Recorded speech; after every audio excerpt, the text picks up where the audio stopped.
kumaha lamun dibeli eta Semar ku aing kumaha eta Semar ku aing dibeli wani piro coba si goblok ka bapak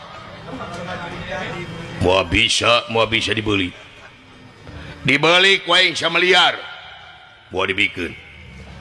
2 miliar mau dibikeun 3 miliar mau dibikeun lain urusan duit jeung aing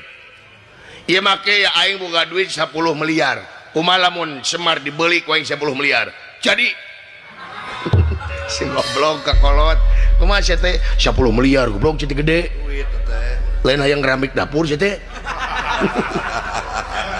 dapur nu mana sia teh boga dapur dan batur urang keramik kan anu eueuh keramikan dengekeun dunungan denge ku sia tong boro dibeli ku duit dihlian jeung dunya mau dibikeun ku aing kadenge deuleu dudungan aing ya dapeulin duit nu manana resep teh jadi bener mau dibikeun lamun aing maksa aya hak aing pikeun ngabelaanana bener sok hutang pati bayar pati hutang gudang bayar gudang dinu lega ku aing daguan maju siap